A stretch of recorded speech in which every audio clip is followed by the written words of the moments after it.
நேர்களை இரண்டாம் ஃபேஸ் நோக்கி இந்திய தேர்தல்கள் நகர தொடர்ந்து பரபரப்பு செய்தியாக தேசிய அளவில் மட்டுமல்ல சர்வதேச அளவிலும் இருக்கிறார் பிரதமர் நரேந்திர மோடி. அவர் ராஜஸ்தானில் பேசிய பேச்சு தான் மிகப்பெரிய பரபரப்பை ஏற்படுத்தியிருக்கிறது. எதிர்க்கட்சிகளுடைய கடும் கண்டனத்தையும் சம்பாதித்திருக்கிறது. இந்த நிலையில் யூபி பிரச்சாரத்தில் முஸ்லிம்களுக்கு என்னென்ன சலுகைகளை செய்திருக்கின்றேன் என்று அடுக்கினாலும் கூட எஸ்சி எஸ்டிக்களுக்கான இடஒதுக்கீடு முஸ்லிம்களுக்கு போகும், இப்படி தான் காங்கிரஸ் செஞ்சுருக்கிறாங்க, அவங்க வரலாறே அதுதான் என்று மீண்டும் அதே துணியில் பேசியிருப்பது மிகப்பெரிய பரபரப்பை ஏற்படுத்தியிருக்கிறது. ஏன் முஸ்லிம்களை சாடுகிறார் நரேந்திர மோடி? இது ஒரு ஹேட் ஸ்பீச், வெறுப்பு பேச்சு என்ற கண்டனங்களை எதிர்க்கட்சிகள் மற்றவர்களும் கூட வைத்து வரதை பார்க்கிறோம். அடுத்தடுத்து பரபரப்பை கிளப்பி வருகிறார் பிரதமர் நரேந்திர மோடி. இந்த நிலையில தான் காங்கிரஸுடைய தலைவர் எங்கள் அறிக்கையை நீங்கள் தவறாக சித்தரிக்கிறீங்க, தவறாக ட்விஸ்ட் பண்ணி சொல்கிறீங்க, அதை பற்றி உங்ககிட்ட விவாதிக்க விளக்கறதுக்கு எங்களுக்கு நேரம் வேண்டும் என்று காங்கிரஸ் தலைவரும் பேசியிருக்கிறார். இந்த நிலையில் நேர்களே பிரதமருடைய இன்னொரு பேச்சும் கூட முக்கியத்துவம் பெறுகிறது.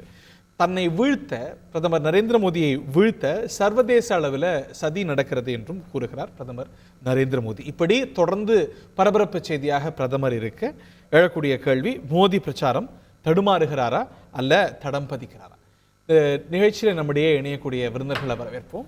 நம்முடைய திரு எஸ் ஸ்ரீராம் அவர்கள் இணைகிறார். திரு குமரகுரு அவர்கள் பாஜகவின் சார்பாக, காங்கிரஸ் சார்பாக திரு இனியன் ராபர்ட், இன்னும் சற்று நேரத்தில் பேராசிரியர் அருணன் இணைய இருக்கிறார்.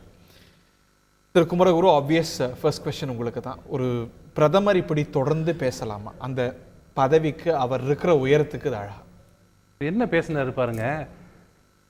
காங்கிரஸ் பாலிடிக்ஸ் பண்ணுறாங்க, நாங்கள் சிறுபான்மையினருக்கு என்ன கொடுக்கணுமோ அதை நாங்கள் சைலண்ட்டாக கொடுத்துட்ருக்கோம். ஆனால் அப்பீஸ்மெண்ட் பாலிடிக்ஸ்ன்னு சொல்லி அவங்கள கூப்பிட்டு உட்கார வச்சு, நான் உங்களுக்கு இதை பண்ணுறேன், அவங்க சொத்தை வாங்கி உங்கள்கிட்ட கொடுக்குறேன், இவங்க சொத்தை வாங்கி கொடுக்குறேன், உங்களுக்கு நிறைய கொடுக்குறேன்னு சொல்லிட்டு ஏமாத்தாதீங்க. இந்த 10 வருஷத்தில் நீங்கள் என்ன செஞ்சீங்க, நான் என்ன செஞ்சேன்னு பாருங்க, நான் என்னென்ன செஞ்சிருக்கேன்னு பாருங்க. நிறைய பிள்ளை பெற்றுக்கிறாங்கன்னு சொல்றதுலாம் நிறைய இல்லைங்க. அந்த மாதிரி டேரெக்டாக அதே மீனிங் சொல்லாது. இன்ஃபில்ட்ரேட்டர்ஸ்னு அவங்க மட்டும் தானே, நான் வேற யாரும் வர்றது இல்லையா? இல்ல வேற நிறைய பேர் இருக்காங்களா? அதான் நீங்க தான் சொன்னீங்களே, நாங்க இதை கேட்டா நீங்க ஏன் சிஏஏல முஸ்லீம் சேர்க்கலன்றீங்க, நாங்க எல்லாரையும் சேர்க்கணும்னு கேட்டா ஏன் அவங்கள சேர்க்கலன்றீங்க. அப்படி தனிப்பட்ட முறையில் சொல்லல. முஸ்லீம்கள் அப்படின்னு ஒரு வார்த்தை கூட எங்க அவங்க யூஸ் பண்றாங்கன்னு சொல்லலைங்க. ஆனா அவர் சொன்ன சாதனையை யாரும் கேட்க மாட்டீங்க. முஸ்லீம்களை சொல்ல இல்ல ஒரு நிமிஷம். சவுதி அரேபியா மன்னர்கிட்ட போய் நாம் பேசி எக்ஸ்ட்ரா பர்சன்ஸ் வர்றதுக்கு விசா எக்ஸ்ட்ரா கொடுங்கன்னு கேட்டு வாங்கி வந்திருக்கேன். யாராவது நீங்க சொல்லி பண்ணீங்கன்னா? நானா தானே பண்ணேன். அப்போ நீங்கள் எங்களை விரோதிகள்னு சொல்கிறீங்களே, அதே மாதிரி பெண்கள் போகக்கூடாது, எனக்கு இன்றைக்கி தான் தெரியும், அவர் சொல்லி தான் தெரியும், பெண்கள் தனியாக போகக்கூடாது அங்கே சவுதி அரேபியாவுக்குன்னு சொன்னாங்க. அதை நான் போகிறதுக்கு நான் அனுமதி வாங்கி கொடுத்தேன். இது எல்லாத்தையும் மீறி அலிகார் முஸ்லீம் யூனிவர்சிட்டியில் ஃபர்ஸ்ட் வைஸ் சான்சலராக ஒரு லேடி, முஸ்லீம் லேடியை கொண்டு வந்து நாங்கள் உட்கார வச்சுருக்கோம். இதெல்லாம் பாருங்கள், முஸ்லீம் லேடிஸ் என் மேலே எவ்வளோ பிரியமாக இருக்காங்க. ட்ரிபிள் தலாக்காக நாங்கள் ஒழிச்சிருக்கோம். அது எத்தனை முஸ்லீம் பெண்களுக்கு அது நல்லது தெரியுமா? இதையெல்லாம் படிப்படியாக சொல்லிட்டு, ஆனால் நீங்கள் என்ன பண்ணுறீங்க? உதவாத, நடைமுறைக்கு சாத்தியம் இல்லாத வெறும் பொய்களை மட்டுமே சொல்லிக்கிட்டு இருக்க. அதை வாங்கி கொடுத்துறோம், நீங்கள் எங்கள் கூட இருக்கீங்க, நாங்கள் பண்ணி கொடுத்துறோம், அப்படி சொல்லாதீங்க. உண்மையாக பேசுங்க. மக்களுக்கு சொத்துக்களை வாங்கி நாங்கள்லாம் கணக்கு எடுத்து பகிர்ந்து கொடுப்போம்ங்கிறது எந்த வகையில் சாத்தியமாகுமா? ஆகாது. நம்பாதீங்க. குடும்பத்துக்கு ஒரு காங்கிரஸ் சொன்னாங்களா இல்லையாங்கிறது விவாதத்துக்குரியது இல்லை. நாங்கள் அது நீங்கள் என்ன அவர் இப்போ மாற்றி பேசினாலும் அவங்க சொன்னது கணக்கெடுக்கும் போது நாங்கள் மைனாரிட்டிஸ் பேரையும் எடுப்போம், அவங்களோட சொத்தையும் எடுப்போம்னு சொல்லிட்டு, அடுத்தது அளவுக்கு அதிகமான சொத்துக்களை வச்சிருக்கவங்கள்ட்ட வாங்கி நாங்கள் மற்றவங்களுக்கு கொடுப்போம் அப்படின்னாரு. அது சாத்தியம் இல்லை லீகலா. எங்கிட்ட நீங்க என்ன வேணாலும் நீங்க லீகலா எடுக்கலாம், இல்லீகலா எங்கள்கிட்ட புடுங்க முடியாதுன்னு நாங்கள் சொல்றோம். அது தப்பு. ரைட். இப்போ இன்ஃபில்ட்ரேட்டர்ஸ்ன்னு இந்த நாட்டுடைய பிரஜைகளை, இஸ்லாமியர்களை அவர் சொல்லலை, அதிக பிள்ளைகள் பெற்றுக்கிறாங்க அப்படிங்கிறாங்க. அது யார் வேணா மீன் பண்ணட்டும், அதை பேனலிஸ்ட் விவாதிப்பாங்க. ஆனால் அதே லாஜிக்காக சவுத் இந்தியா நார்த் இந்தியான்னு போச்சுன்னா it's a very dangerous argument to மேக்ல. நாட்டு மக்களை இந்த மாதிரி ஒரு டேக் கொடுக்கறதுங்கிறது சரியா? இல்லைங்க. அது என்ன பேசினாலும், அவர் என்ன பேசினாலும் வேற மாதிரி அர்த்தம் எடுத்துப்பீங்கன்னு சொன்னா, இன்டர்நேஷனல் அதையே விட்டுட்டீங்க. இன்டர்நேஷனல் சதி இருக்குன்னு சொல்லி பேசலாம். அது இல்லை. என்னன்னா எங்கெங்கெல்லாம் குறைகள் இருக்கு, காங்கிரஸ் எங்கெங்கெல்லாம் கூட்டு ரொம்ப சிம்பிளா ஒரு கேள்வி கேட்குறாங்க. ராகுல் காந்தி யாரை எதிர்த்து பாலிடிக்ஸ் பண்றாரு? காலையில இருந்து சாயங்காலம் வரைக்கும் யாரை எதிர்த்து பாலிடிக்ஸ் பண்றாரு? பிஜேபி தானே. மோடி தானே அவர் விடியிலிருந்து சாயங்காலம் வரைக்கும் சொல்றாரு. அவர் எங்க போய் ஒரு வீரத்தை காமிக்கணும்னா, ஒரு பிஜேபி காரன் நிக்கிற இடத்துல நின்று நான் ஜெயிச்சு காட்டுறேன் பார், ஒன்ன மட்டும் இல்ல, உங்க மோடியே ஜெயிச்சு காட்டுறேன் பார் சொல்லணும். நான் வாரணாசிக்கு சொல்ல நான் அவ்வளவு பேராசக்காரன் கிடையாது, அவ்வளவு தப்பு பண்ணக்கூடாது. அவர் வாரணாசிக்கு வாங்க நான் கூப்பிட மாட்டேன். ஏதாவது ஒரு தொகுதியில பிஜேபி ஒரு தொண்டை நிக்கிற இடத்துல நான் நின்று காட்டுறேன்னு சொல்லாம அங்கிருந்து நேரா வயநாடுக்கு வர்றது, அங்க யார் எதிர்த்து போட்டிடுறதுன்னா மார்க்சிஸ்ட் நிக்கிற இடத்துல போட்டிடுறது.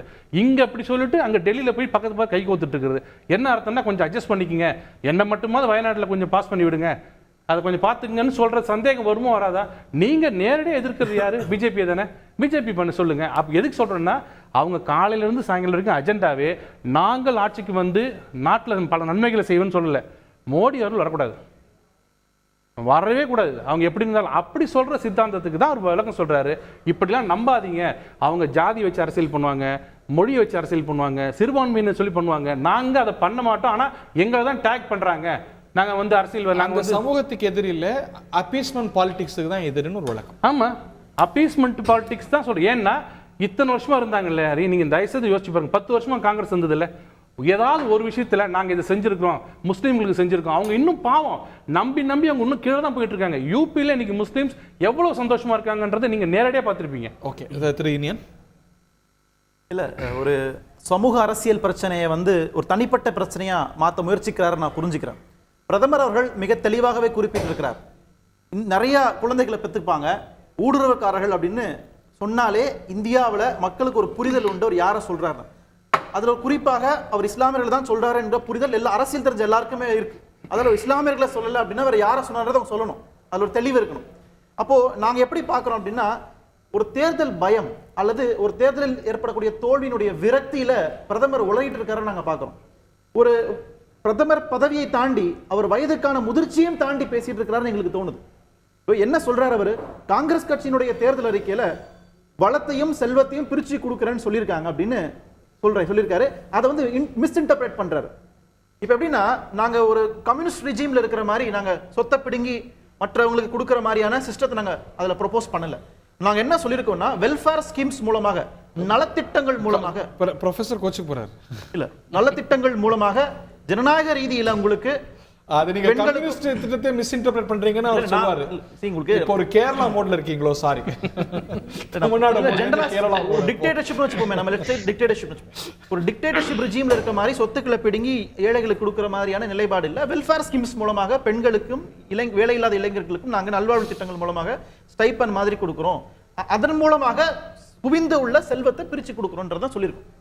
அப்போ இதை இப்படி புரிஞ்சுக்காம நீங்க வந்து இந்துக்களுடைய சொத்துக்கள் எல்லாம் எடுத்து முஸ்லீம் கொடுத்துருவாங்க, அது ஊடுருவல்ல கொடுத்துருவாங்கன்னு சொல்றது ஒரு வன்மமான கருத்தை தான் நாங்க பார்க்கிறோம். அதுக்கு ரெஃபரன்ஸ் எடுக்கிறாங்க. என்ன ரெஃபரன்ஸ் எடுக்கிறாங்கன்னா, 2006 டாக்டர் மன்மோகன் சிங் பேசியிருந்தார் நேஷனல் டெவலப்மெண்ட் கவுன்சில் கோட் பண்றாங்க. அதுவும் தப்பா திரிக்கப்பட்ட கருத்து தான் அது. டாக்டர் மன்மோகன் சிங் தெளிவா பதிவு பண்ணியிருந்தார். நேஷனல் டெவலப்மெண்ட் கவுன்சில் என்ன சொல்லியிருந்தாரு? It is not just minorities, சிறுபான்மை மட்டும் அல்ல, அதுல பிற்படுத்தப்பட்டோர், ஓபிசிஸ், ஒடுக்கப்பட்டோர், தலித்ஸ், ட்ரைபல்ஸ், பழங்குடியினர் அண்ட் மைனாரிட்டிஸ், சிறுபான்மை சமூகத்தை சார்ந்தவங்க. It could be even linguistic minority, மொழி சிறுபான்மை. இந்த எப்பப்பெல்லாம் நீங்க ரிசர்வேஷன் கொண்டு வந்தீங்களோ ஆந்திரால மற்ற இடத்துலலாம், அதுல வந்து பாதிக்கப்பட்டது வந்து அந்த கோட்டால பாதிப்பு ஏற்பட்டது வந்து எஸ்சி எஸ்டிஸ்க்கு, எஸ்டிஸ்க்கு குறிப்பா இல்லைங்க.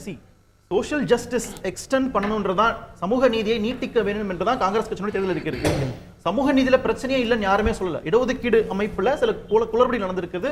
அதற்கு பல காரணங்கள் உண்டு. அதுக்கு தான் நாங்க என்ன சொல்றோம், நாங்கள் ஆட்சிக்கு வந்தால் சாதி வாரி கணக்கெடுப்பு எடுப்போம்னு சொல்றோம். மோடியால சொல்ல முடியுமா?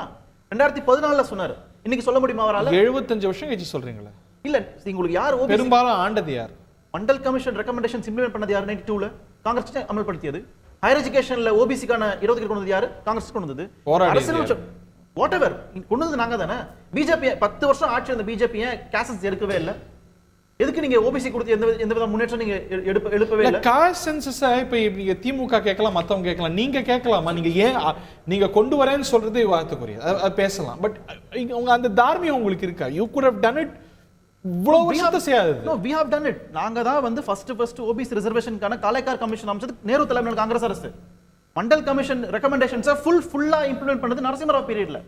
ஹையர் எஜுகேஷன்ல யூபிஏ கவர்மெண்ட்ல இம்ப்ளிமெண்ட் பண்ணிருக்கோம் நாங்க. அப்போ ஓபிசிக்கா இருக்கட்டும், ஈவன் எஸ்சி எஸ்டிக்கான ரிசர்வேஷனை கான்ஸ்டிடியூஷன்ல கொண்டு வந்து காங்கிரஸோட கான்ஸ்டிடியூஷன் அசெம்பிளி தான். நாங்க என்ன கேக்குறோம்? Constitution assembly comprise everyone. Of course, but majority of Congress people, right? அது எல்லாரும் அம்பேத்கர் இருந்தாரு, ஜனசங் இருந்தது, எல்லாரும் காங்கிரஸ் ப்ரொபோஸ்ட் இட்.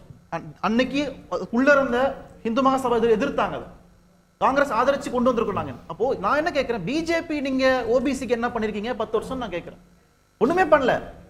அப்ப அந்த அடிப்படையில் நாங்க பேசுறோம். இதை நீங்க இன்க்ளூசிவா பார்க்கணும்னு சொல்றோம். ஆனா ரொம்ப அழகா வெட்டி ஒட்டி முஸ்லீம்களுக்கு மட்டும் கொடுக்கறதா, அவங்க தான் முன்னுரிமை அளிக்க போறாங்களா, அவங்க தான் இந்தியாவோட முதல் குடிமக்கள், அந்த மாதிரியான ஒரு தோற்றத்துல பேசுறது வந்து இந்தியாவில் தேவையில்லாத பிரச்சனை எழுப்பிடும் நான் நினைக்கிறோம். அது ஒரு அங்கேருந்து ஒரு வரி இங்கேருந்து ஒரு வரி எல்லாம் சேர்த்து ஒரு பிக்சர் அப்படிங்கும்போது அதுக்கு ஒரு உள்நோக்கம் இருக்குல்ல திரு ஸ்ரீராம்?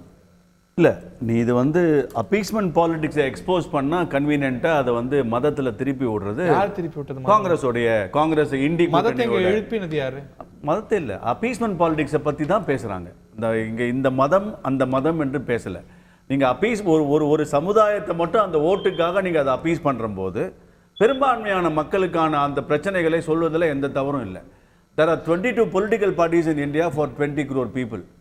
120 crore பீப்புளுக்கு மேபி 1 or 2 பார்ட்டிஸ் தான் இருக்கு. அப்படிதான் I would look at it. எனக்கு விளக்குங்க, எனக்கு புரியல. Sir, entire INDI bloc is only for one specific minorities for their oats.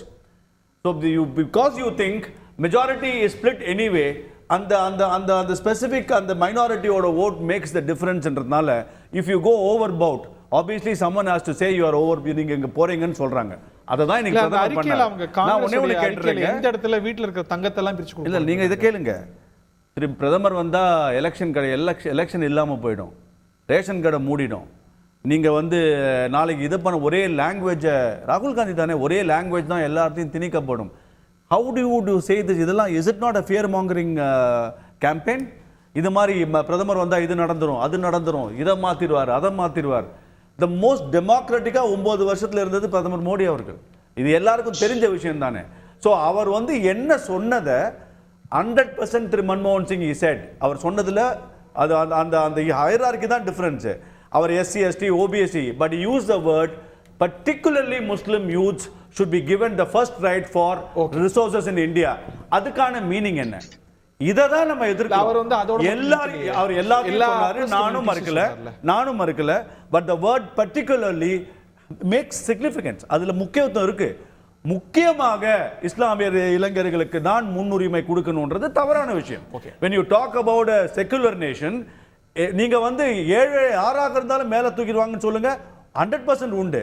யாரையுமே நீங்க வந்து அதுல வந்து பார்ஷியாலிட்டி காட்டினதை பிரதமர் சுட்டி காமிச்சா again he becomes a radical person. அது எப்படி ப்ரொஃபசர் டி விரிவா வரணும், அதுக்கு முன்னாடி சொல்லுங்க. அவர் சொல்ற மாதிரி இப்போ இது ஃபியர் மாங்கரிங் அப்படின்னா, பணத்தை பிரிச்சு கொடுத்துருவாங்கங்கிறது ஃபியர் மாங்கரிங் அப்படின்னா, நாட்டில் தேர்தலே நடக்காது, அவர் வந்தா இது ஆகும், கலவரம் வரும் அப்படிங்கிறதும் ஃபியர் மாங்கரிங்ல தானே வரும். இஃப் தட் இஸ் ஓகே, எது சரி நியாயங்கிறத மக்கள்கிட்ட விட்டுருலாம். நீங்களும் அதை என்கேஜ் பண்றீங்கல்ல, நாட்டில் தேர்தலே நடக்காதுங்கிறதுக்கு என்ன முகாந்திரம் இருக்கு உங்களுக்கு? இன்னும் சொல்ல போனா அதுக்கான முகாந்திரம் உங்க ஆட்சியில தான் இருந்திருக்கு. 5 வருஷம் 6 வருஷமா தேர்தல் நடக்காம இருந்தது ராகுல் காந்தியோடைய பார்ட்டி ஆட்சியில தான். இல்லை, நான் எப்படி பார்க்குறேன்னா, இப்போ சார் சொன்னார் 9 ஆண்டு காலம் இந்தியாவில் ஜனநாயகத்தை கட்டி காப்பாற்றினார் நரேந்திர மோடின்னு சொன்னார். இப்போ ரொம்ப சிம்பிள் ஒரு எக்ஸாம்பிள் சொல்கிறேன். ஒரு பிரதமர் ஆக இருக்கக்கூடியவர் மாடல் கோட் ஆஃப் கண்டக்ட் இன்னைக்கு என்ஃபோர்ஸ்மெண்ட்ல இருக்கு. அவர் இந்த மாதிரியான ஒரு விஷமத்தனமான தவறான கருத்தை பதிவு பண்றாரு. ஆனால் எலெக்ஷன் கமிஷன் இப்போ வரைக்கும் எந்த நடவடிக்கையும் எடுக்கலன்னு பார்க்கும் பொழுது ஜனநாயகம் இந்தியா இன்னும் வாழ்ந்துட்டு இருக்கா? உங்களுக்கு குறைஞ்சபட்சம் ஒரு ஷோ காஸ் நோட்டீஸ் அனுப்பிச்சிருக்கணும் எலெக்ஷன் கமிஷன்ல இருந்து. இந்த நிமிஷம் வரைக்கும் அனுப்பல. மதத்தை எடுக்க கூடாது, ஜாதி எடுக்க கூடாதுங்கிறது எலெக்ஷன் கமிஷனோட கான்செப்ட். ஜனநாயகம் எங்க இருக்கு? எலெக்ஷன் கமிஷன் ஒரு செம்பிளன்ஸ் ஆஃப் நியூட்ரலிட்டி இன்னைக்கு பதிவு செஞ்சிருக்கணும் கூட. சரி, நாங்க இத பேசும்போது காங்கிரஸ் எல்லா இடத்துலயும் சிறுபான்மையினருக்கு எதிரி பிஜேபி வந்தா சிறுபான்மை இருக்க மாட்டாங்க, சர்ச்சுகள் இடிக்கப்படும், மசூதிகள் இடிக்கப்படும். பெரும்பான்மைக்கு எதிரி இல்லைங்க. நான் இதுவும் தானே, ஒரு மதத்தை பத்தி பேசக்கூடாதுன்னு எங்களை சொன்னீங்கன்னா அதை சொல்ற அவங்களும் தானே முதல்ல வரும். அவங்க தானே முதல்ல சொல்றாங்க. ஏங்க, எந்த கட்சியில யாரை பார்த்து நீங்க சிறுபான்மையினருக்கு எதிரி, மதவாதிகள் யாரை சொல்றது? காங்கிரஸ் தானே எங்களை சொல்றாங்க. அப்ப அந்த நோட்டீஸ் அங்க போகாதா? அபிஷியலா காங்கிரஸ் ஒரு காலத்துல இந்த மாதிரி கேம்பெயின் நடத்ததே கிடையாது. சிலர் தனிப்பட்ட கருத்துக்களை பதிவு பண்ணிருக்கலாம். பட் அபிஷியலா காங்கிரஸ் எப்பொழுதுமே பிஜேபி சிறுபான்மைக்கு எதிரான கட்சின்னு அபிஷியலா எங்கேயுமே பயன்படுத்துவாங்க நிலைப்பாடு இல்ல. அபிஷியலா பேசுறது கிடையாது. அபிஷியலா கிரவுண்ட்ல கேம்பெயின்ஸ்ல பயன்படுத்துவாங்க சிலர் பேச்சாளர்கள், ஸ்டார் கேம்பெயினர்ஸ் பயன்படுத்துறாங்களே தவிர அபிஷியலா we don't take the stand. நாங்க எப்படி பார்க்கறோம்னா இந்தியாவுல இன்க்ளூசிவா பார்க்கறோம். ரொம்ப சிம்பிளா சொல்றேன். சனாதனமா இல்லையான்ற விவாதத்துல we accept சனாதனம் as one voice. அது ஒரு குரலாக இந்தியாவுல இருக்கலாம், அதை எதிர்க்கின்ற குரலும் இந்தியாவுல இருக்கலாம். அது பைனரியா நீங்க பார்க்க முடியாது. பல குரல் இந்தியாவுல இருக்கான்னு நினைக்கிறோம். அந்த மாதிரி தான் நாங்க சொல்றது என்னன்னா, உங்களுக்கு எல்லா விதமான கருத்துக்களும் இந்தியாவுல இருக்கணும். அப்போ டெமோக்ரஸினா இதுதான் நாங்க இன்டர்பிரேட் பண்றோம். ஆனா பிரதமர் அப்படி பார்க்கலையே. இப்போ 2006ல குறிப்பாக எதுக்கு மைனாரிட்டி இன்க்ளூட் பண்ணணும்னா 2005ல தான் சச்சார் கமிட்டி ரிப்போர்ட் வந்துச்சு. சச்சார் கமிட்டி ரிப்போர்ட் வந்து அது ட்ரெண்டிங்ல இருந்த சமயத்துல கான்டெக்ஸ்ட் பார்க்கணும்ங்கற. சார், நான் கவுல் பிராமின் சொன்னது எந்த வகையில கரெக்ட்? அவர் சொல்லவே இல்ல. நான் இப்பவும் சொல்றேன், சேலஞ்ச். ஏங்க, இல்ல அவர் அதை உள்ள குளிச்சுட்டு வெளியில வந்து நான் கவுல் பிரைம் தான் இல்ல சொல்லுவேன். அந்த படம் வந்து I think it was morphed. சுர்ஜேவாலாவே ரிப்போர்ட் பண்ணியிருக்காரு. உங்களுக்கு அதானா இது சுர்ஜேவாலா சொன்னது இல்ல நான் அப்படிலாம் இல்லன்னு காங்கிரஸ் மறுப்பும் தெரிவிக்கல கேம்பெயின்ல. இல்ல அபிஷியலா காங்கிரஸ் ரிஜெக்ட் பண்ணிருக்காங்க. ஒரு காலத்திலும் தலைவர் ராகுல் காந்தி அந்த மாதிரி ஜாதி குறித்து எப்பொழுதும் பேசினது கிடையாது. மோரோவர் அவர் அந்த ஜனதாரி ஹிந்து அப்படின்னு காங்கிரஸ் செய்தி தொடர்பாளர்லாம் சொல்லலையா? No not at all. அந்த மாதிரி ஒரு காலத்துல அவர் சொல்லல, பட் அவர் சார்பா அந்த எலெக்ஷன்ல பேசப்பட்டார். காங்கிரஸ் கட்சியில இருக்கிற பல பேர் பல கருத்துக்களை சொல்றாங்க. எலெக்ஷன் எலெக்ஷன் ஸ்போக்ஸ்பர்சன்ஸ் அது அதிகாரப்பூர்வமா எடுத்துக்க முடியாது நான் சொல்றேன். அதிகாரப்பூர்வ செய்தி தொடர்பாளர் மீண்டும் மோடி அவர்கள் வந்தால் அதிபர் ஆட்சி சில பேர் ஹிட்லராக மாறுவார் அப்படின்னு சொல்றாங்க. அது ஒத்துக்கிறோம். see உங்களுக்கு அது அப்படி அந்த நோக்கத்துல தான் போயிட்டு இருக்கு உங்களுக்கு இன்னைக்கு. அது அவதூறு ஹேட் ஸ்பீச் இல்லையா? இல்ல உங்களுக்கு இந்தியா பாசிசத்தை நோக்கி நகர்ந்து கொண்டிருக்கின்றது சந்தேகமே எங்களுக்கு இல்ல. நாங்க முழுமையா நம்புறோம் அதை.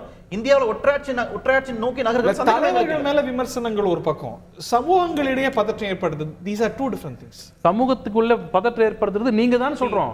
நீங்க தான் வந்து எப்ப பார்த்தாலும் இவங்க வந்துரும். தமிழ்நாட்டுல என்ன நடக்குதுங்க?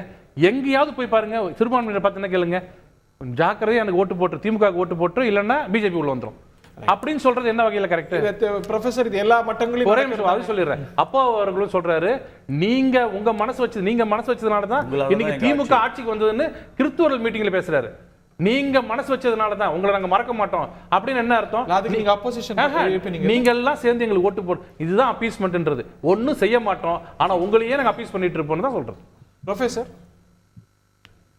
அதாவது நம்முடைய பாஜக நண்பர் குமரகுரு கடைசியா முடிக்கும் போது சொன்னாரு, பாவங்க இந்த முஸ்லிம்கள் காங்கிரஸ் ஆட்சியில என்ன வளர்த்த கண்டாங்க, மிக மோசமான நிலைக்கு தான் அவங்க போனாங்க என்று ரொம்ப உணர்வுபூர்வமா அவர் ரொம்ப பச்சாதாபத்தோடு பேசினார்.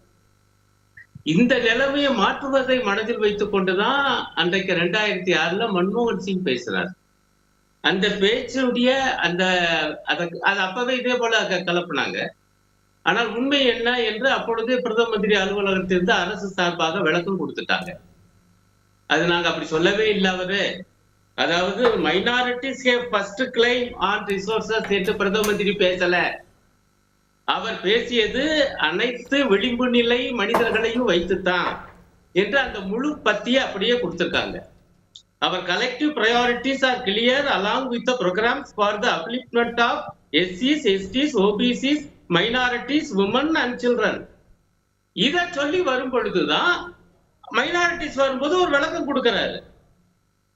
We will have to devise innovative plans to ensure the minorities, particularly Muslim minority, are empowered to share equitably in the fruits of development. வளர்ச்சியில் அவங்க சரிசமமான பங்கை பெறணும் என்று அங்க சொல்லிவிட்டு அடுத்து என்ன சொல்றாரு? தே என்பது மேல உள்ள எல்லாரையும் சேர்ந்தது. They have first claim on resources. ஆனா இங்க நண்பர் ஸ்ரீராம் என்ன சொல்றாரு? அவர் பாட்டு சொல்றாரு, Muslim youth alone will have first claim. அப்படி எங்க மோர் பர்టిక్యులர்லி அந்த வார்த்தையை நல்லா நீங்க புரிஞ்சுக்கோங்க. மோர் பர்టిక్యులர்லினா இவர்கள் முக்கியமாக அதாவது கான்டெக்ஸ்ட் கொஞ்சம் பேசும்போது பொறுமையா கேட்கிறேன். அவர் அப்புறமே சொல்லுங்க. மோர்ங்கிற வார்த்தையெல்லாம் இல்ல மைனாரிட்டிஸ் பர்டிகுலர்லி எதுக்கு கொஞ்சம் பேச விடுங்க. நீங்க பேசும்போதெல்லாம் கேட்கிறோம்ல, நான் உள்ளதை வச்சுக்கிட்டு தான் பேசிக்கிறேன். அப்பவும் அங்க ஈக்குட்டபிள்ங்கிற வார்த்தை தான் அந்த இடத்துல போட்டிருக்காரு முஸ்லீம் பத்தி. கீழே தேங்கிறாரு. தேனா பாராவுல முதல்ல ஆரம்பிச்சது programs for the upliftment of SCs, STs, OBC, minorities, women and children. அவங்கள பத்தி தான் பேசணும் என்ற விளக்கம் அன்றைக்கே பிரதம மந்திரி அலுவலகத்திலிருந்து கொடுக்கப்பட்டிருக்கு. அதையாவது ஏற்க வேண்டாமா? ஐயா, நான் அந்த அர்த்தத்தில் பேசலைன்னு சொன்னதை ஏற்க வேண்டாமா? 18 ஆண்டுகள் கழித்து அன்றைக்கு பேசிய பேச்சுக்கு இந்த விளக்கத்தை எல்லாம் மறந்துட்டு இன்றைய பிரதமர் பேசினாருன்னா அது எந்த விதத்தில் நியாயம்? அதையும் நியாயப்படுத்த இங்க நண்பர்கள் வந்தா நாம என்ன பேசுறது? அது ரைட், அது கேட்கிற நேயர்கள் வெற்றேன். அடுத்த பாயிண்ட் மிக முக்கியமான அம்சம், அந்த பேச்ச பூரா நான் கேட்டேன். பிரதமருடைய பேச்ச ரொம்ப வேதனையா இருந்துச்சு. அப்படியே டெவலப் பண்ணி கொண்டாந்து இதை இது பண்ணி பிறகு அதிக பிள்ளை பெற்றுக்கிறவங்க ஊடுருவற்காரர்கள் அவங்களுக்கு உங்க சொத்தை எடுத்து கொடுத்துருவாங்க. முதல்ல முஸ்லிம்ங்கிற பேரை போட்டுக்கிட்டாரு. பிறகு நமக்கு தெரியும் இந்து பேசுற மாநிலங்கள்ல பாஜக பிரச்சாரம் என்ன, முஸ்லிம்கள் ரொம்ப பிள்ளை பெற்றுக்கிறாங்க. அதுவே டேட்டா வைஸா தப்பு. கருத்தரிப்பு விகிதம் எல்லாம் ரொம்ப குறைஞ்சிருக்கு. இந்துக்கள் மத்தியிலும் குறைஞ்சிருக்கு, முஸ்லிம்கள் மத்தியில அதை விட ரொம்ப குறைஞ்சிருக்கு. ஒண்ணுமில்லைங்க, இப்ப கேரளாவில முஸ்லிம்கள் குறிப்பா அதிகமா இருக்காங்க, மேற்கு வங்கத்துல இருக்காங்க. அங்க ரெண்டு மக்கள் தொகை குறைஞ்சிருக்கு. அதனால இது இவங்க பழைய இவங்களுடைய புது கணக்கு இருக்கு. அது அடிப்படையில பார்த்தா மக்களவைக்கான தொகுதியே குறைய போகுது. தமிழ்நாட்டுல 8 சீட்டு குறையும், கேரளாவில் 8 சீட்டு குறையும்னு ஒரு ஊகம்தான். அப்படி செய்தி வந்துகிட்டு இருக்குது. அப்ப என்ன அர்த்தம்? பிள்ளை பேர் குறைவது என்பது பெண் கல்வி உயரும் பொழுதுதான் நடக்கும். அது கேரளாவில் சாதிக்கப்பட்டிருக்கு, தமிழ்நாட்டுல சாதிக்கப்பட்டிருக்கு. இதையெல்லாம் விட்டுவிட்டு இந்த நாட்டுடைய பிரதம மந்திரி கேலியா கிண்டலாக ஒரு பகுதி மக்களை அதிகமா பிள்ளை பெற்றுக்கிறாங்கல்ல, அவங்களுக்கு தான் உங்க சொத்து பூரா போகுது. நான் சொல்றேன், இந்துக்களுக்கு அவங்க எல்லாம் ஏழைகள் தான். உங்களுடைய சொத்துக்களை முஸ்லிம்கள் எடுக்க முடியாது, எடுத்து எந்த அரசாலையும் கொடுக்க முடியாது. காரணம், உங்க சொத்துக்களை பூரா மோடிஜி ஏற்கனவே அதானி, அம்பானி, டாடா பிர்லாவுக்கு ஏற்கனவே கொடுத்து முடிச்சுட்டாரு. ஆமா, இங்க வந்து ஏரோப்ளைன் எடுத்து டாடா கொடுத்துட்டாரு, துறைமுகங்களை கொடுக்குறாரு. அப்புறமேல அவங்களுக்கான வரி 30% இருந்த வரியை, கார்பரேட் வரியை 22% குறைச்சு பல கோடி ரூபாய், அந்த ரூபாய் எல்லாம் அரசுக்கு வந்திருந்தா நல்லது, வந்திருந்து அங்கிருந்து ஏழை இந்துக்களுக்கும் கிடைச்சிருக்கும், அனைத்து ஏழைகளுக்கும் மதம் தாண்டி கிடைத்திருக்க வேண்டும். ஆனால் இந்த பெருமுதலாளிகளுக்கு சலுகை வழங்கியது இதே மோடிஜி. டிஸ்இன்வெஸ்ட்மென்ட் தூக்கி கொடுத்ததா சொல்றீங்களே, காங்கிரஸ் காலத்துல அந்த டிஸ்இன்வெஸ்ட்மென்ட்லாம் தூக்கி கொடுத்ததானா? நாங்க இங்க பாருங்க, அவங்க ஆரம்பிச்சாங்க இல்லங்க, நான் அப்படிலாம் சொல்ல மாட்டேன், நீங்க பாட்டுக்கு இன்டர்பிரட் பண்ணாங்க. நாங்க அப்பவே ஏத்தோம், ஏங்க அப்பவே ஏத்தோம். ஆனா அவங்க கூட கார்பரேட் வரியை 30% 22% குறைக்கலைங்கய்யா.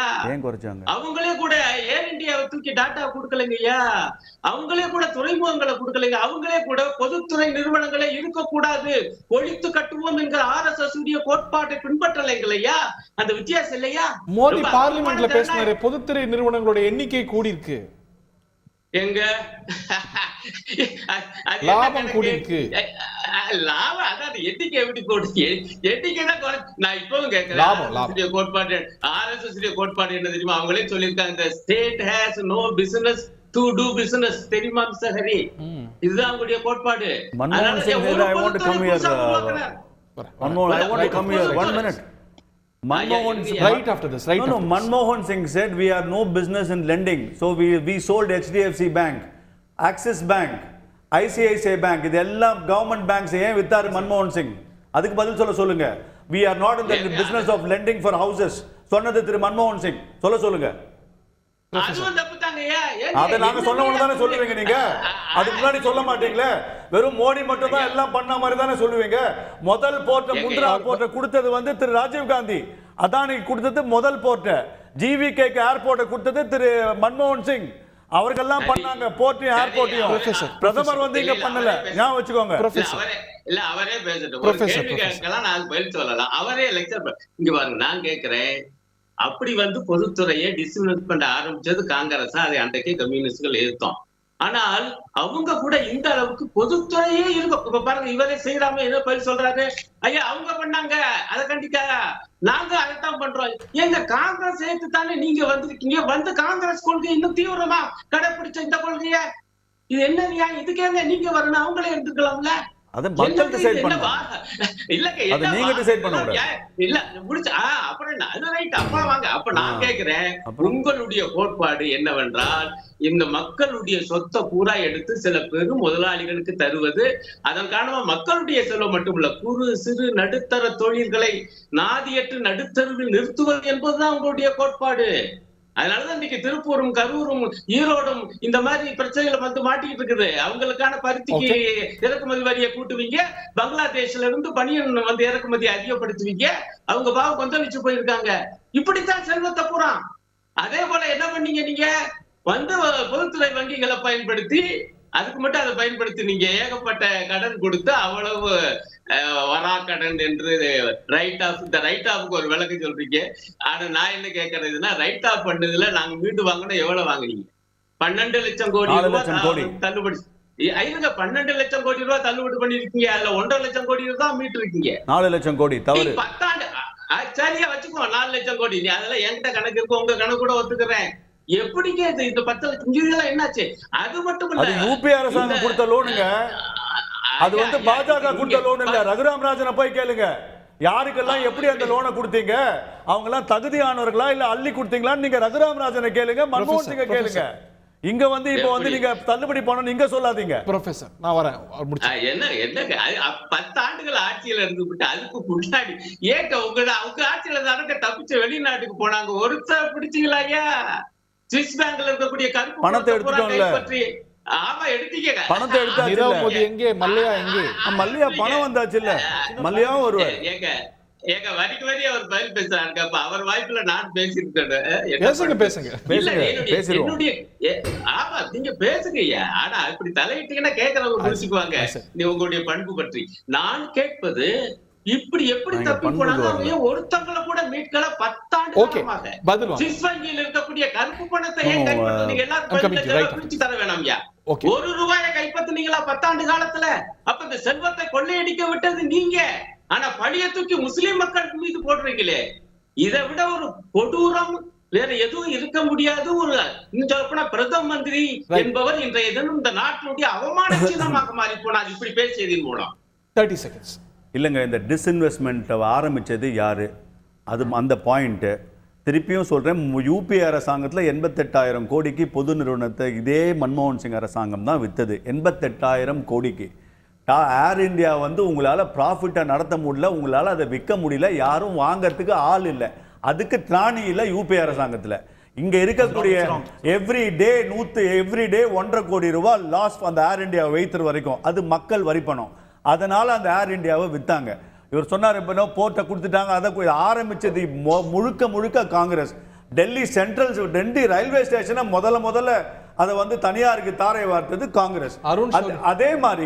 அதே மாதிரி தள்ளுபடி என்பது நிச்சயமாக வாராக்கடனும் வேவர் வேறு, தள்ளுபடி வேறு. இவர்கள் சொல்றாங்க பாத்தீங்களா, பிரதமர் இந்த மாதிரி பொய் சொல்றாங்கன்னு. 15 லட்சம் எல்லார் பாக்கெட்லையும் போடணும் எங்கேயாவது அவர் சொல்லியிருக்காரா? அதை வச்சு இவ்வளோ நாள் இவங்க பேசலையா? அதே மாதிரி இவங்க ஒரு விஷயத்திலையும் இந்த தள்ளுபடி விஷயத்துல வச்சு திருப்பி மக்களை ஏமாத்தலையா? அது அந்த வாராக்கடன் என்பதை அது வசூலிக்கப்படும். வேவர் வேறு, வாராக்கடன் வேறு. அது எல்லாருக்கும் தெரியும். கார்ப்பரேட் டாக்ஸை எதுக்காக குறைச்சாங்க? 30% 22% வேலை வாய்ப்பு உருவாக்குவதற்காக. அதுவும் கொரோனாக்கு அப்புறம் கார்ப்பரேட் கம்பெனிகளை உதவினால்தான் உலக அளவில் கார்ப்பரேட் டாக்ஸ் வந்து 22% கம்மியா இருக்கு. இந்தியால 22% இருக்கு. எல்லாம் மக்களின் நலனை நோக்கி செய்ததை அவங்க கன்வீனியன்ஸுக்கு பேசுவாங்க. இன்னைக்கு கேரளா எப்படி இருக்குன்றது அவங்க கம்யூனிஸ்ட் ஆளுநருக்கு தெரியும். இப்ப பாருங்க அவங்க ஆரம்பிச்சாங்க, அதை நாங்க முழுசாக எல்லா பொதுத்துறைகளும் ஒழிச்சு கட்டிட்டு இருக்கோம்னு தெளிவா ஒப்புதல் வாக்குமூலம் கொடுத்துட்டாரு. அடுத்து மிக முக்கியமான பாயிண்ட் என்னன்னா, ரயில்வே நிர்வாகத்தையும் இவர்கள் விற்பார்கள். அது சிதம்பரம் சொல்லிருக்காருங்க. அன்னைக்கு ஆரம்பிச்ச போது பப்ளிக் செக்டார் ஆரம்பிச்சதான காரணம் வேறு. இன்னைக்கு அந்த பப்ளிக் செக்டார் இருக்க வேண்டிய அவசியம் இல்லைன்னு சிதம்பரம் சொல்லிருக்காரு. அவரோட வீடியோ வேணா உங்களுக்கு அனுப்புறேன். செய்க நான் கேக்குறது என்னன்னா, அதை காரியமா ஆக்க போறீங்க. இப்ப அதான் சொல்வது காரணம் என்ன? எது நாட்டுக்கு நல்லதோ அதை செய்வார்கள். சிதம்பரம் நாட்டுக்கு நல்லது. அப்ப ரயில்வேயை ஒழிக்க போகிறீர்கள். ஏற்கனவே முதியோருக்கான அந்த கன்செஷன்ஸ் அப்புறம் ஒழிச்சு கட்டினீங்க. முதியோருடைய சாபம் இந்த மோடியே விடாது.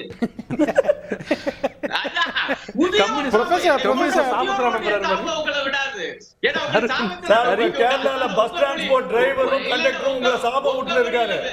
கேரளால பஸ் கண்டக்டரும் டிரைவரும் அவங்களுக்கு சம்பளம் கொடுக்காம அவங்க சாபம் விடுறாங்க. முதல்ல சம்பளம் கொடுக்கறதுக்கு வழியை பாருங்க. நீங்க அதுக்கப்புறம் அந்த முதியோரை பத்தி எல்லாம் பேசலாம். பாவம் உழைக்கிற டிரைவர் கண்டக்டருக்கு சம்பளம் கொடுக்க சொல்லுங்க பின்னாடி வச்சு முதல்ல. அதுக்கப்புறம் இங்க வந்து நமக்கு பாடம் எடுங்க. நீங்க முதல்ல நிதியை கொடுங்க. நீங்க முதல்ல பாடம் எடுங்க. கேரளால 3 கோடி மக்களை உங்களால ஹேண்டில் பண்ண முடியல. நீங்க பிரதமருக்கு பாடம் எடுக்காதீங்க.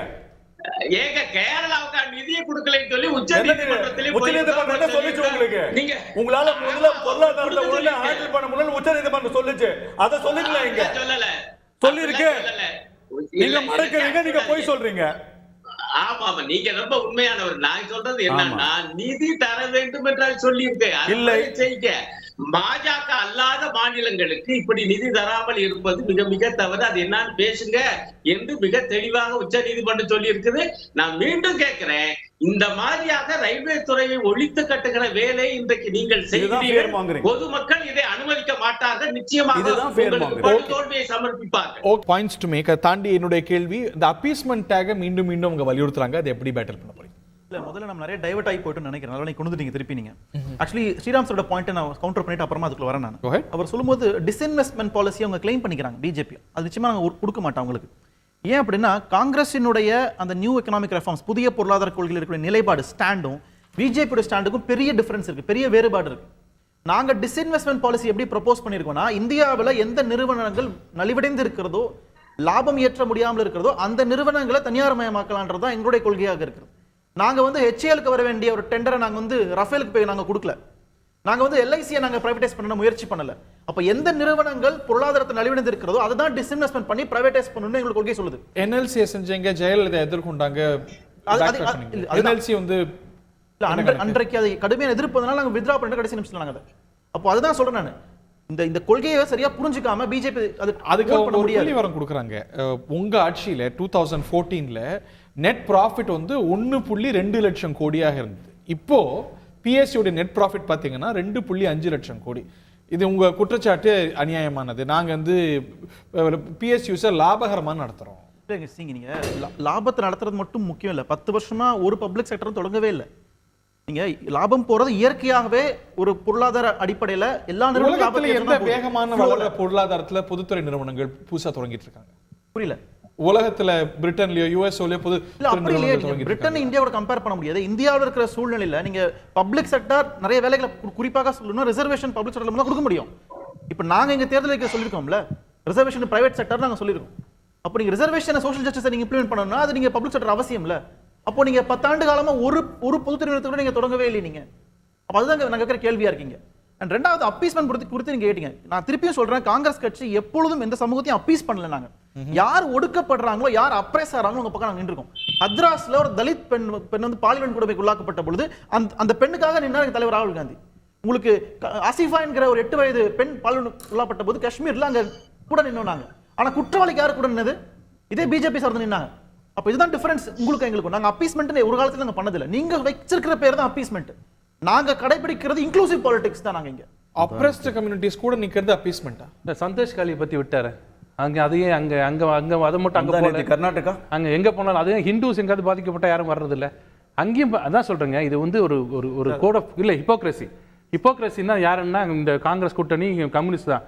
ஒரு இடத்துல வேணான்னு சொல்லுவாங்க, ஒரு இடத்துல வேணும்னுவாங்க. நாங்க இப்பவும் சொல்றோம், எப்பவும் சொல்றோம், government has got no business to do business. இதுதான் எங்களோட கொள்கையே.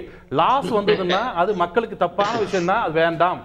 ஆனா அதே இவங்க என்ன சொல்றாங்கன்னா அம்பானிகளும் அதானிகளும்ன்றாங்க. விழிஞ்சம் போட்டு யாருக்கு கொடுத்தீங்கன்னு கேட்டா பதில் இல்லை. அதான் ஏன் கொடுத்தீங்க? இங்க ஸ்டாலின் அவர்கள் 16,000 கோடி இன்வெஸ்ட் பண்ண போறாங்கன்னு அப்படியே வந்து மார்த்தட்டி சொன்னாரு. யாரு? அதானி. டேட்டா பேஸ் 45,000 கோடி கொடுக்குறீங்க. எங்களுக்கு ஒருத்தர் வேணும்னா வேணும். அது என்ன காங்கிரஸ் இங்க கேரளால வேணா தமிழ்நாட்டில் வேணும். இங்க பாலிடிக்ஸ் என்ன? எதுக்கு எடுத்தாலும் அதானி அம்பானியும். எந்த ஊர்ல சார் இங்க நீங்க ஒரு தொழில் நிறுவனம் தொடங்குறீங்க, ஹுண்டாய் தொடங்குறீங்க, அதுக்கு எதுக்கு சலுகை கொடுத்தீங்க? அப்போ நான் கேட்க முடியுமா? கேட்க கூடாது. எல்லா கவர்மெண்ட்ஸும் கொடுக்கறது. ஏன் கொடுக்குறீங்க? ஏன் கொடுக்குறீங்க? நான் என்ன சொல்றேன், இருங்க, ஹுண்டாய் கம்பெனி வந்து லாபம் சம்பாதிக்க வருதா இல்ல சர்வீஸ் பண்ண வருதா? லாபம் சம்பாதிக்க தானே வரீங்க. அதுக்கு எதுக்கு இவ்வளவு நிலத்தை நீங்க எடுத்துக்கங்க? லீஸ் பீரியட் கிடையாது, சப்சிடி உண்டு, இன்கம் டாக்ஸ் ரிபேட் உண்டு. ஏன் கொடுக்குறீங்க? ஆனா ஒரு பக்கம் தொழில் வளர்ந்தா தான் வேலை வாய்ப்பு வரும்ன்றீங்க, எக்ஸ்போர்ட் ஆகும்ன்றீங்க. இந்த பக்கம் நாங்க பண்ணா நாங்க என்ன சொல்றோம் சார், நாங்க என்ன சொல்றோம்னா நீங்க வந்து இந்த சில கிரிமினல் இஷ்யூஸ் வச்சுக்கிட்டு நீங்க கோட் பண்ணி அதை அரசியலா மாத்த பாக்குறீங்க. உண்மையிலேயே இந்தியாவில் வாழக்கூடிய இந்துக்களை பாதுகாக்கிறது காங்கிரஸ் கட்சி தான். எப்படின்னு சொல்லுவேன் நான் பேசிட்டு காங்கிரஸ் நான் என்ன சொல்ல வரேன், நீங்க பாத்தீங்க, நீங்க சொன்னாருங்க கார்பரேட் டாக்ஸ் 30 22 வரீங்க சொன்னாங்களே. 22 வந்தாதான் நிறைய பேர் வராங்கன்னா வரதான் வைக்க முடியும். நீங்க அதுக்காக நீங்க வந்து ஏத்திக்கிட்டே போயிட்டு யாரும் வரக்கூடாதுன்னு சொல்லிது வராது. இங்கன்னு இல்லை, எங்கேயுமே. நீங்க ஒரு கேள்வி கேட்டீங்க முதல்ல, இன்ஃபில்ட்ரேட்டர்ஸ்னா யாருங்க அப்படின்னு. இஸ்லாமியர்களான்னு அப்படி சொல்லாதீங்க. நம்ம ஊர்ல இருக்கிற இஸ்லாம் இன்ஃபில்ட்ரேட்டரா, ஊடுருவி வந்தவரா? யாரை சொல்றாங்க? ரோஹிங்கான்னு ஒரு முஸ்லீம் கம்யூனிட்டி வந்தது. எங்க இருந்து வந்தாங்க? பக்கத்துல பாகிஸ்தான், ராஜஸ்தான்ல சொல்லணும். இருங்க, அதுதாங்க நான் சொல்றேன். ராஜஸ்தான்ல சொல்லணும். இல்ல இல்ல இருங்க இருங்க இருங்க, ராஜஸ்தான்ல சொல்லணும். சரி, எங்க இல்ல ஒன்னு பண்ணுங்க. இல்ல எங்க எங்க எங்க பிஎம் பேசணும் ஒரு ஷெட்யூல் கொடுத்துற சொல்லுங்க, நாங்க அதுக்கு ஏத்த மாதிரி பேசுறோம். அது பிஎம் பேசுறது எல்லா இந்தியாவுக்கு மொத்தம். ராஜஸ்தான்ல எலெக்ஷன் வருது சார். ஆமாங்க, எல்லாருக்கும் இந்தியா முழுக்க எலெக்ஷன் வருது. அதுதான் அங்க தான் பேசணும். ஒரு நிமிஷம் கேளுங்க. இல்ல நான் அப்படி சொல்றேன், ரோஹிங்கா உள்ள வரதுக்கு நான் என்ன சொல்றேன்னா பக்கத்துல பாகிஸ்தான், பக்கத்துல பாகிஸ்தான், அசாம்ல பேசுங்க. இல்லைங்க, பக்கத்துல பாகிஸ்தான் இருக்கு. அவங்க ஏத்துக்க மாட்டாங்க, நம்ம கிட்ட இங்க வராங்க. வர்றவங்க நிறைய பாப்புலேஷன் இன்க்ரீஸ் பண்றாங்க. நம்ம வரி பணம் அங்க போகுது. ஒண்ணு. வெஸ்ட் பெங்கால் போய் பாருங்க, ஒரு குறிப்பிட்ட இடத்துல போனீங்கன்னா இந்தோனேஷியால இருந்து பக்கத்துல இருந்து வந்த பங்களாதேஷ்ல இருந்து வந்தவங்க 10 லட்சம் பேர் ஒரு ஏரியால அப்படியே நிக்கிறாங்க. அதை வந்து ரிபப்ளிக் டிவி ஒரு கவர் ஸ்டோரியா பண்ணாங்க. ஒருத்தர் கூட இந்தியன் கிடையாது, ஆனா ஆதார் கார்டு எல்லாம் இந்தியன் கார்டு வச்சிருக்காங்க. அவங்களுக்கு மம்தா பானர்ஜி முழு சலுகையும் கொடுக்குறாங்க, அரிசியில இருந்து எல்லாம் கொடுக்குறாங்க. இதைத்தான் அவர் சொல்றாரு. யார் இல்லைங்க இல்லைங்க, நான் சொல்றது ரிபப்ளிக் டிவி. இல்ல இல்ல, நான் சொல்றது ஒரு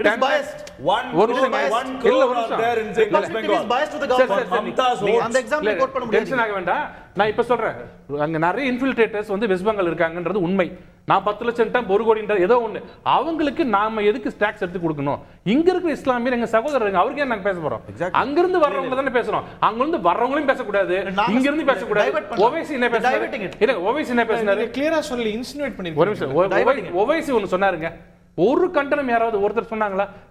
ஒரு மணி நேரத்துக்கு ராணுவத்தையும் போலீஸும் விட்டு போக சொல்லுங்க, நான் என்ன பண்றேன் பாருங்க. 100 கோடி இந்துக்களுக்கு நாங்கள் பாடம் கற்பிக்கிறோம் சொன்னாங்க. ஒரு கண்டனம், அதுக்கு என்ன மீனிங்? ராகுல் காந்தி ஒரு சின்ன கண்டனம், அதான் அப்பீஸ்மென்ட். சார் அவர் பிரைம் மினிஸ்டர் இல்ல சார், ஒரு எதிர்க்கட்சி இல்ல, அப்படியே ஃபியூச்சர் பிரைம் மினிஸ்டர் கேண்டிடேட்ங்க. இப்ப இல்ல அப்படி தான் நீங்க ஓவைசி சொல்றீங்களா? இல்ல இப்ப ராகுல் காந்தியே சொல்றாங்க. அது சொல்றாரு. ஓகே, இல்ல ஓவைசி காங்கிரஸ் தான் திட்டுறவர் இல்ல. என்னன்னா இஷ்யூவை டைவர்ட் பண்ற மாதிரி எனக்கு தோணுது. உங்களுக்கு எங்கேயோ ஒரு மூலையில் நடக்கக்கூடிய ஒரு கிரிமினல் இஷ்யூ வச்சுக்கிட்டு அதை நீங்க அரசியல் பண்றது தான் நாங்க அரசியல்னு சொல்றோம். நாங்க என்ன சொல்றோம்னா, ஆகஸ்ட் 2023 எடுத்த ஒரு சர்வேல ஒன்றிய அரசு நடத்தக்கூடிய பல்கலைக்கழகங்கள்ல ஓபிசி எஸ்சி இளைஞர்களுக்கான வேலை வாய்ப்புகள் நிரப்பப்படாமல் இருக்குன்னு நாங்க சொல்றோம். ஆனா காங்கிரஸ் கவர்மெண்ட் எடுத்து பாருங்க, எவ்வளவு நிரப்பி இருக்கோ நீங்க எடுத்து பாருங்க. அதே மாதிரி இன்னைக்கு உச்சநீதிமன்றத்திலேயோ ஒன்றிய அரசுடைய அலுவலகங்களையோ உங்களுக்கு ஓபிசி எஸ்டி சார்ந்தவங்க இல்லைன்னு சொல்றோம். இப்ப இவங்க இந்துக்கள் இல்லையா? நான் இந்த இந்துக்களுக்கு பேசலையா நாங்க? அப்ப நீங்க வந்து ஒரு சமுதாய பிரச்சனை எடுத்துக்கிட்டு அரசியல் பண்றீங்க. நீங்க இப்போ வந்ததா இல்ல 70 வருஷமா இருக்கு. நீங்க காங்கிரஸ் ஆட்சியில UPA government human development index எடுத்து பாருங்க. நீங்க மனிதவள மேம்பாடு என்ன இருந்தது, பிஜேபி கவர்மெண்ட் மனிதவள மேம்பாடு என்னன்னு பாருங்க, பெர் கேபிட்டா என்னன்னு பாருங்க.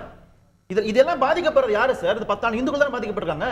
பெட்ரோல் விலை உயர்வு வந்து இஸ்லாமியர்களுக்கு மட்டும் தான் இருக்கா? இந்துக்களுக்கு இல்லையா? கேஸ் விலை உயர்வு இந்துக்களுக்கு இல்லையா? அப்போ எல்லாரும் இன்க்ளூசிவ் தான் பேசிட்டு இருக்கோம், எல்லாம் இன்க்ளூசிவ் தான் கேட்டுட்டு இருக்கோம் நாங்க. அப்ப எங்க அப்பீஸ் பண்ணுறீங்க?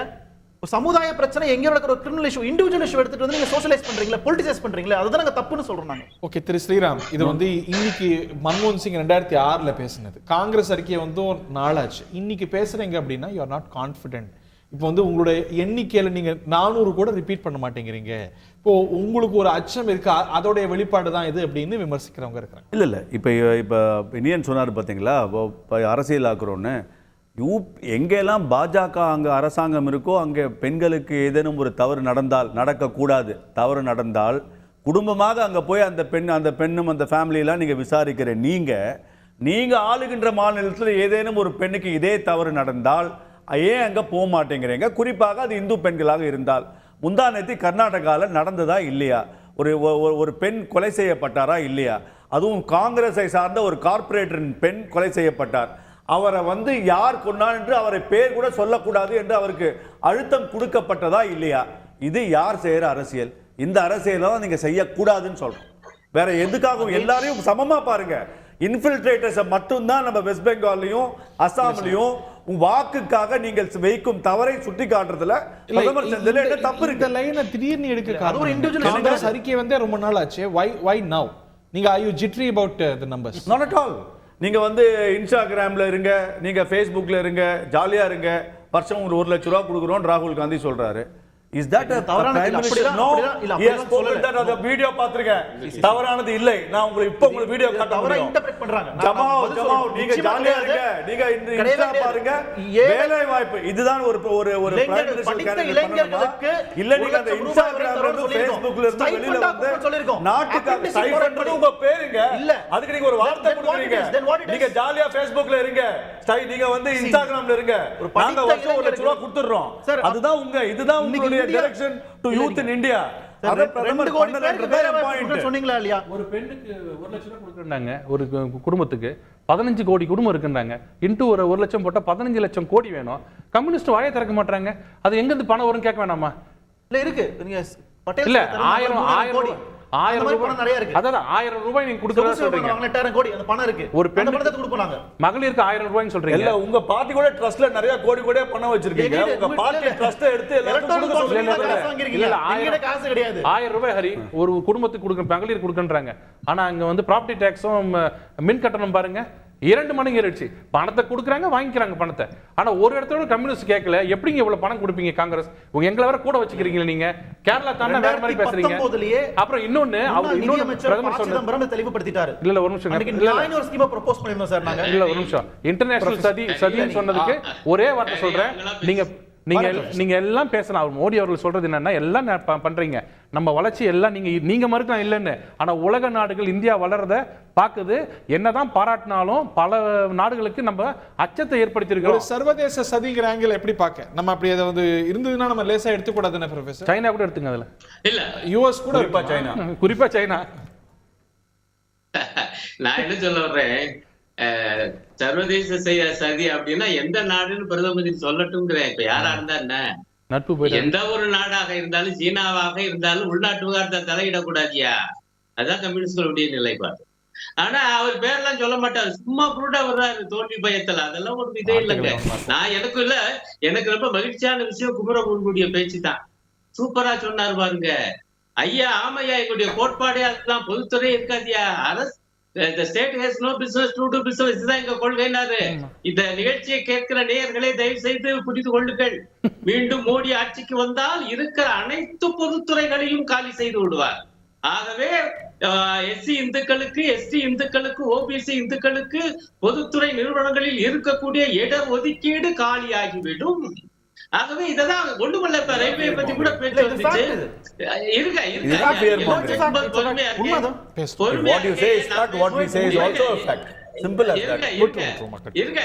ரயில்வே பத்தி பேச்சு வந்துச்சு. ரயில்வேக்கு தனி பட்ஜெட் விவகாரம் போடப்பட்டு வந்துச்சு. ரயில்வே தனி பட்ஜெட்டை காலி பண்ணி பொது பட்ஜெட்டோட இணைச்சதே என்னவென்றால், இந்த தினம் இந்தியாவை மிகப்பெரிய ஒரு ரயில்வே ப்ராஃபிட்ல போகுதுங்க. ஐயா இருங்க, 10 வருஷத்துக்கு அப்புறம் ரயில்வே ப்ராஃபிட்ல போகுதுங்க. அத சொல்லுமா வேணாமாங்க? ஹரி இத வந்து நியாயமே இல்ல. ரெண்டு பேரும் பேசுறாங்க. இல்ல இது பேசும்போது இல்ல இது என்ன ஒரு கேவலமா இருக்கு. அதாவது அவங்க பேசும்போதெல்லாம் நான் பொறுமையா கேட்க, அப்புறமே பதில் சொல்லட்டுமே. ஒண்ணுக்குள்ள இப்ப நான் சொல்றது தப்பா? ரயில்வேக்குன்னு ஏன் தனி பட்ஜெட் போடல, ஏன் ஒழிச்சு கட்டினீங்க? அப்ப அதனுடைய நோக்கம் வந்து குமரகுரு சொன்னதுதான். ஐயா பொதுத்துறையை ஒழிச்சு கட்டுவோம், இதை மக்கள் புரிஞ்சுவா, நீங்க என்ன வேணா விளக்கம் சொல்லிக்கீங்க. அடுத்த பாயிண்ட், ஐயா அதானி அம்பானி என்ன எதுக்கெடுத்தாலும் அதானி அம்பானிக்கு நீங்க மட்டும் வரவே இருக்கிறது இல்லையா? உங்களுடைய கொள்கையே அப்படி இருக்கும்போது ஒரு மாநில அரசு என்ன செய்ய முடியும்? நான் என்னுடைய அடிப்படையான கேள்வி வந்து என்னன்னா, 1% பேர் மட்டும் இந்த அளவுக்கு செல்வம் குமிந்து கொண்டு இருக்கிறது என்பது சர்வதேச நிபுணர்கள் தாமஸ் பிக்கெட்டி உள்ளிட்டவர்களுடைய கருத்து. இந்தியாவிலே காலனி ஆதிக்கத்தை விட இன்றைய தினம் செல்வ குவிப்பு ஒரே 1% விட என்பது அதிகமா இருக்கு. அதுக்கு ஒரு காரணம், பொதுத்துறைகளை பூரா நீங்க அதானி அம்பானி கிட்ட போய் கொடுக்குறீங்க. அவங்களும் ஆரம்பிச்சா பரவாயில்ல, இருக்கிறத கொண்டு போய் ஏன் கொடுக்குறீங்க? நான் இன்னும் கேட்கிறேன், பொதுத்துறை நிறுவனம் நான் முடிச்சிடறேன். லாப நட்டம் பார்க்க கூடாது. ரயில்வேல லாப நட்டம் பார்க்காதீங்க. லாப நட்டம் பார்த்துதான் இன்னைக்கு என்ன பண்ணிருக்கீங்க வந்து அவ்வளவு கட்டணமும் பயங்கரமா கூடியிருக்கு. ஐயா அந்த ஒரு ட்ரெயின் இருக்குது, அது என்ன, அதுல வந்து நாள் ஆக 10 நாளைக்கு முன்பு டிக்கெட்டா எடுத்தா மதுரை டு சென்னைக்கு ஒரு ரேட்டு, ஆனா நாள் எடுத்தா பயங்கரம். அப்புறம் விமான நிலைய தனியார் விமான கம்பெனி போல கொண்டாடுறீங்க. இது ஒரு சாதனைகள் ஐயா? இதை வச்சியா லாபம் காமிக்கிறீங்க? அதுக்குள்ளேயே போக முடியல, காத்தாடுதுங்கய்யா. ஒரு கோச்சில நான் போய் உட்காந்து 20 பேர் கூட்டல் இல்ல, 100-150 பேர் உட்கார்றது இல்ல, இதான் வண்டி ஓட்டிக்கிட்டீங்க. இதெல்லாம் அதோட அந்த பொதுத்துறையை ஒழிச்சு கட்ட பாக்குறீங்க. இவ்வளவு பண்ணிவிட்டு பழிய தூக்கி முஸ்லிம்கள் மீது போறாரே உங்க மோடி இந்த பிரதமர். அதுதான் அக்கிரம அநியாயம். அதை வச்சுதான் இந்த பேச்செல்லாம் வந்து இது என்ன நியாயம்? நீங்க சொல்லுங்க, நாங்க பொதுத்துறை எல்லாம் கொண்டு வர மாட்டோம், நாங்க வந்து பெருமொழியாளிகளை தான் வளர்ப்போம், இதுதான் எங்களுடைய கொள்கை, ஆகவே போடுங்கள் மக்களே ஓட்டு கேளுங்க, அது நியாயம். பாவம் அவர் நம்ம இவர் குரு சொன்னது போல ஏற்கனவே பரிதாபமான நிலையில் இருக்கக்கூடிய முஸ்லிம்கள் உங்களுடைய தாலி சரடை கூட விட்டு வைக்க மாட்டார்கள், அவர்களுக்கு தூக்கி கொடுத்து விடுவார்கள் இந்தியா கூட்டணி ஆட்சிக்கு வந்தால் என்றால் எவ்வளவு பெரிய அவதூறு இது. பிரதமர் இப்படி பேசலாமா? இல்ல அது எந்த இடத்துலயும் காங்கிரஸ் இல்ல, இவருடைய ஆட்சியில தான் தங்க விலை வானத்துக்கு போயிடுச்சு. இத பத்தி பேச தயாரா மோடி?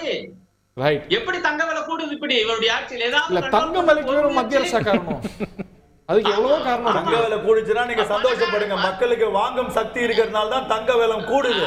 அப்படியா இருந்தா மக்கள் கிட்ட பொருளாதாரம் நல்லா இருக்குன்னு தான் அர்த்தம். தங்க விலை சரிஞ்சாதான் நீங்க சொல்றது. கேரளால கேளுங்க. பேச்ச கவனிப்பாங்க. கேவலமான பேச்சு இது. ஏழைகளுடைய தங்கம் எல்லாம் அடகு கடைக்கு போயிருக்கு. அந்த கணக்கு எங்க கிட்ட வெக்க சொன்னது யாருன்னு சொல்லிடுங்க. 10 ஆண்டுகளுக்கு முன்பு. ஆமா, இது கேவலமா சொல்றீங்க. நீங்க தான் கேவலமா சொல்றீங்க. மகிழ்ச்சி அடைகிற ஒரே ஆளு பாஜகக்காரர் தான். ஓகே, நீங்க இல்ல நான் சொல்லிடுறேன். நான் இதை சொல்லிடுறேன். அதாவது குரு சொன்னாரு விழுஞ்சியம் போட்டு அதானிக்கு நீங்க ஏன் கொடுத்தீங்கன்னு.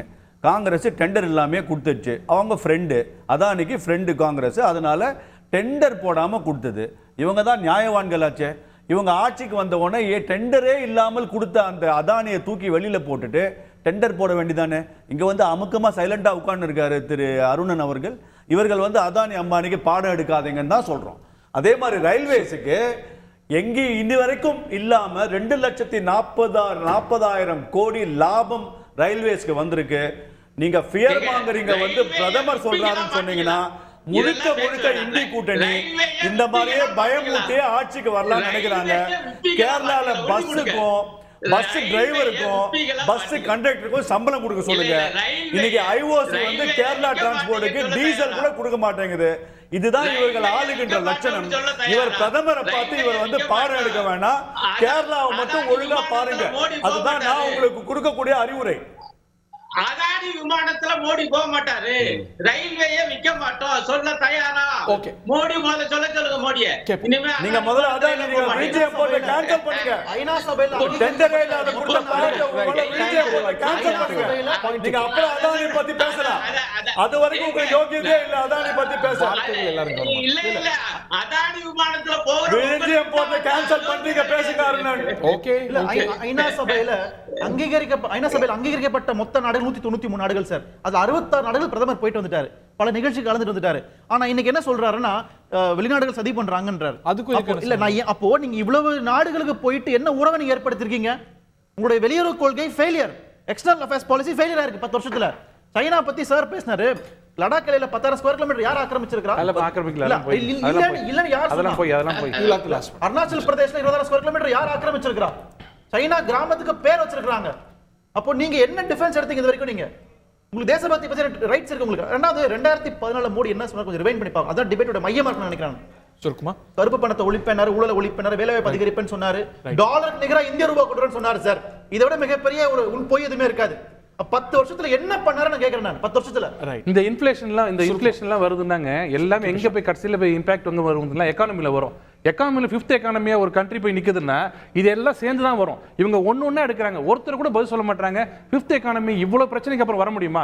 நம்ம வளர்ந்துட்டு இருக்கோம். இல்ல 10th ஆமா 10th வந்திருக்கோம். ஒரே ஒரு தான் அவரு பேராசிரியருக்கு ஒரே கேள்விதான். இல்ல பேராசிரியருக்கு ஒரே கேள்விதான். இன்ஃப்ளேஷன் அதிகமா இருக்கு ஃபீல் பண்ணீங்க. போன தடவை 10 கோடி திமுக வாங்குனீங்க, இந்த தடவை ஏதாவது இறுதி சுற்றுல இல்ல நான் தெரிஞ்சுக்கலாம் இல்லைங்க. போன தடவை 10 கோடி, இந்த தடவை ஏதாவது எக்ஸ்ட்ரா வாங்கிருக்கீங்களா இல்ல அதே வாங்கிருக்கீங்கன்னா சொல்லியிருந்தா நல்லா இருக்குங்க. இல்ல நீங்க அதானி அம்பானி போட்ட கம்பெனிகள்கிட்ட ஐடிஐ இடியை மிரட்டி 2,741 கோடி ரூபாய் பத்திர தேர்தல்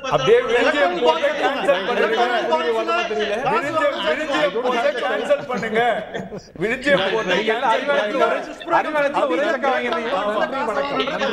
நன்றி வணக்கம்.